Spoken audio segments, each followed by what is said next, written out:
the touch reference point. This signifies that if he threw a punch, it's blocked.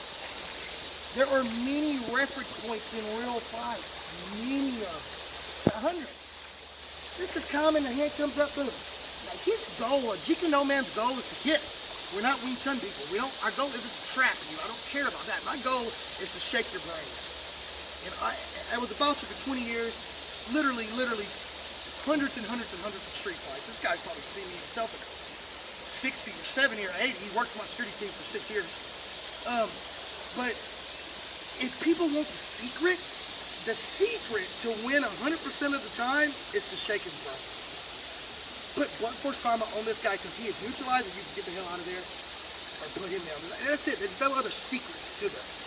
You hit him till he quits moving.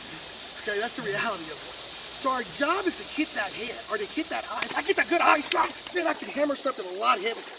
Like headbutts, knees, elbows. But my entry is how that's going to work. First one is we touch reference point, he punch out. That could be a punch. It could be a finger jab to the eye. Punch out. Finger jab with the punch out. Finger jab. Punch out.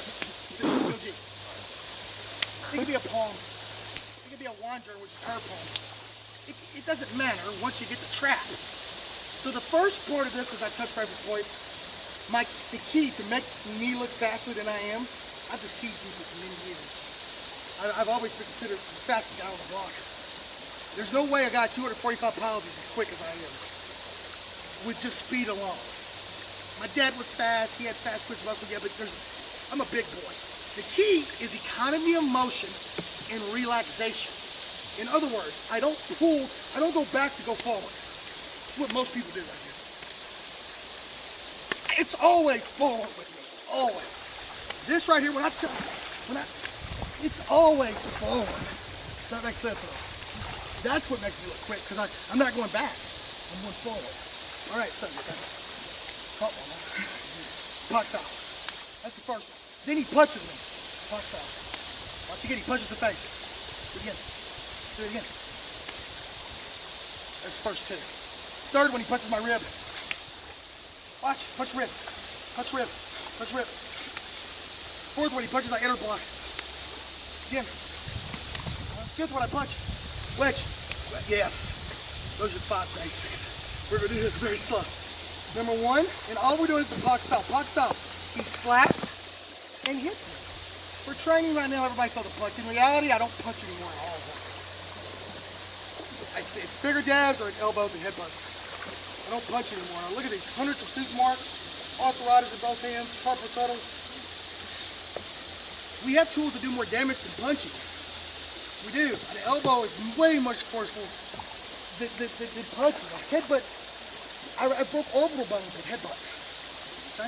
So it could be anything, but it could also be a punch to set you up for something heavier too. Does that make sense at all? So, touch reference, go. Punch reference, good. Low reference, inner reference, and rear hand reference. Slow. Touch reference, punch reference, low reference, inner reference, rear hand reference. So watch the wedge.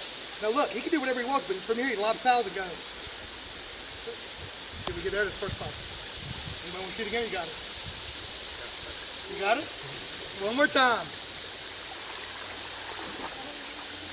Touch reference, punch reference, low reference, inner reference, rear hand reference. Let's see if we go there. These are the terms in Jeet Kune we use. Single direct attack. So a single direct attack is, let's say that he puts his hands up and I go boom, I just hit him in the eye right away. Single direct attack. He puts his hands up, I kick him in the groin, boom, that's single direct attack. You follow me? Okay, then you have indirect attacks, which they change time. So, in other words, the time it takes me to hit him to the liver and then hit the eyeball, how much time did I use there? That's called an indirect attack.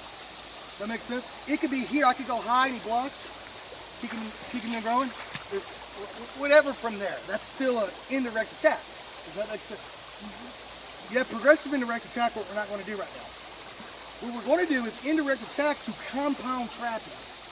You have single direct trapping, which is here. I took one boundary. I didn't even worry about this one. That's most realistic. That's highest probability.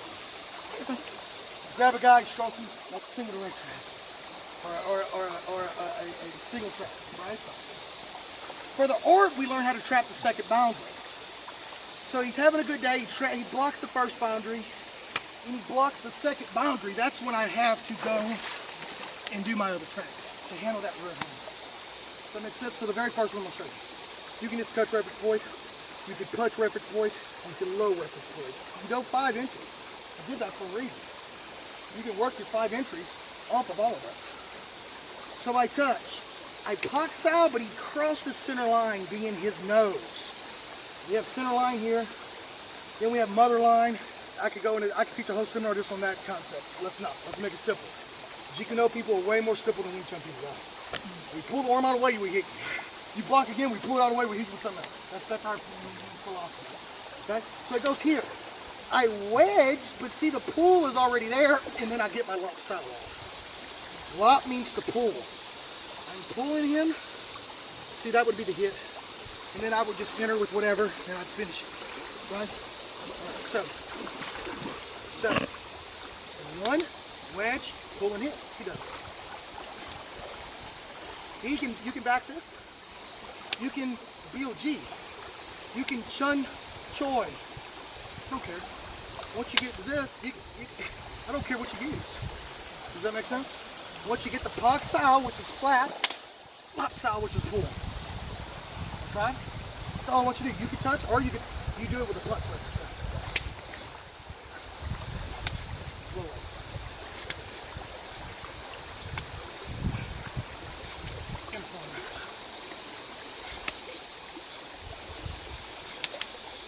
Alright, here we go. I see what everybody's doing. See how I can fix it and go from there. Okay, so the punch is here. Elbows in. I wedge. I parry. When he wedges, his trap in reality would be to my body. Go, punch it. Yet now he would clinch and he would do it. Okay, that's the reality. When we do a Pak Sao, it's to the body. If he blocks again, that's on the shot, and it's whatever shot we want. So he wedges, pushes it to my body perfectly. I have to use it. I cannot use his hand. I pick it up. That's it. All I'm doing is this. I got 2 jobs. Left hand, right hand. I'm being a tree for him to work on. Look at his elbows are staying in. Vertical fist. Lawrence.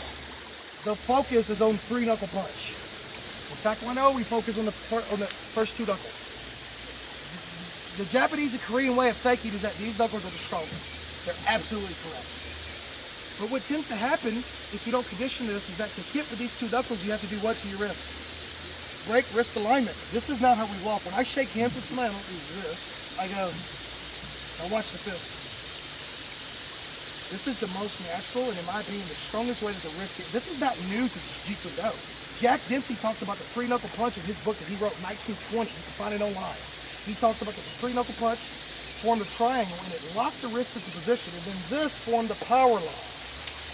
So my rule of thumb is whenever I hit the bowling ball, 3 knuckle punch, vertical fist. Anything else in the body, I turn it over and I drill 2 knuckles. Whenever I hit, I was known for many years punching 6 boards.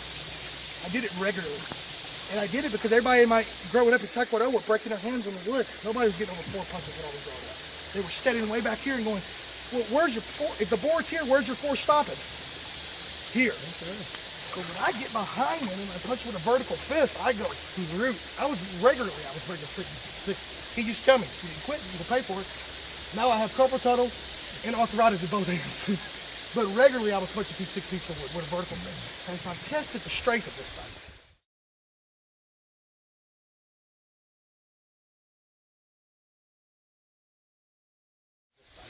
So when you punch, see when you're in this range, this is more conducive to this. Am I making sense? If I'm here, this is fine.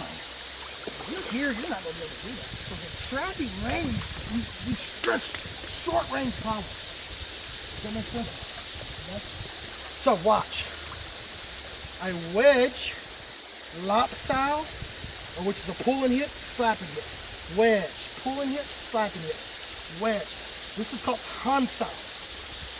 Jong style, Biyu style. I don't care which ones you do. Sometimes I turn that over, that's fine. Sometimes I try to get the eye, that's fine. Sometimes I gotta force the Jong style into it, and that's fine too. Does that make sense? His body is gonna tell you how the arm lands. All right, so I wedge, pull and hit, slap and hit. Say that to yourself. Wedge, pull and hit, slap and hit. Wedge, pull, slap. Punch me in the face. Okay? That's it. So, in other words, I don't do this. I don't go, I'm gonna do this. I don't go here, pull and hit, let go of this. Now I'm back in a fight. In reality, I'd grab his jacket and just, that's the reality of trapping. This is tough. In old school boxing, old school pugilists, they used to use the term chancery. It's an old turn of the century pugilist term. And what it just means is holding and hitting. They would hold anything because everything went. There's nothing was barred back then. Does that make sense? So I wedge, I keep it until I trap and hit him again. Does that make sense? Yeah. I don't want to parry. I want to grab and control your limb so you can't block your face. You usually get up. That's the mentality. That's the only reason why I would ever trap. I want to move your guard down so I can hammer you. Okay, so Jiao style, running hand. So a lot of times we go here and he's got a very tight structure. His jaw's tough, his head's down like it should be. He's solid. I don't believe that I can do an inside trap, and I don't believe that I could, because he's too, the alignment just isn't there. You see, look how tight up I am. I could still do other stuff probably, but I'd have to work hard. So what I do is disengage for a second. I call it, it's called a Jiao style, which means running hand. So I go here, see, there's the trap. Slow motion, watch. One, watch what it does. Look at the running hand. If he doesn't block, box this, do whatever area you want to do next. It doesn't matter. The goal's to hit. In other words, if I do this, so I go, boom, I hit his eye, and he goes, boom, he covers his face, I go, bam, bam, bam, bam, boom. There's no need to trap again. Does that make sense? The trapping is if he keeps covering. Okay, so I go 1, 2, Fukusa. So let's break this down and compartmentalize it. One, get here first. And you're trying to make this as close. Rich hand is beautiful. Hook, my first instructor that taught me these drills, he would just hook off of it. Beautiful. I don't like to hook too much off of it, but it worked really good for him. If it goes here, I try to box the ear. Then all I do is just pull this down and this would hit and this would hit. Does that make sense at all? You want to try it? So slow again. Alright, here we go. So, this is the fact. Listen. I made a name for myself kind of both ways, as a technician and teacher, but also as the combatives guy. Which is cool. In my younger days, I was all about the fight. Now I'm about the art. That's why I'm here. I mean, I saw so much violence that I don't enjoy violence at all anymore. I'm very good at violence, but I don't even want to be around it. Yeah, I don't watch MMA fights anymore, nothing. Okay, I can't do it. I just keep myself out of it. I retired from the barroom scene, and so the art is beautiful to me, and I need that in my life. Keep that in mind, okay? So some of the stuff, I tell people online, and I've had people argue with me till they're blue to face, and I believe this. If any of us are attacked today, I'm talking about the lowest level in here to the highest level people in here. They're going to use maybe 3 to 5% of what you practice in the dojo. Bottom line, 3 to 5%. I got it so mine's 3. I'm gonna hit you with a headbutt, elbow, or knee repeatedly. I'm gonna hold your neck so you can't get away. If you go down to the ground, I'm gonna knee to belly and just ground and pound until you're done. If I'm on my back, I'm gonna grade you in, bite a hole in you. If it's a weapons fight, I'm gonna cut your hand and defang the snake. It's pretty simple. Fighting is simple if you have the mindset. It's the training that's complicated and challenging, as it should be. Does that make sense? You guys will be doing more of this in your life, I hope, than you are fighting drunk college kids that just did 2 lines of cocaine. Does that make sense at all? Okay? Okay, so the art is beautiful. So take what you can and extrapolate and strip it down to the core, and you can make it work. He just was saying, you think this never worked before? Where do you think it came from? But see, times change. You're not trying to get through armor anymore.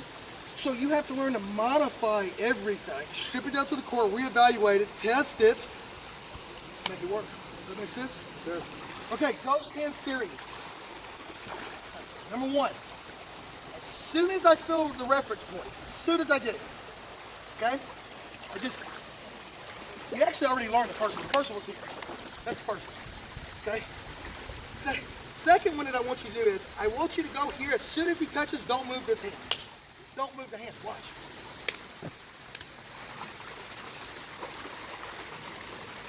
It's really good for guys who catch the arm. Does that make sense enough? So don't move the hand. It's personal. Slow. Does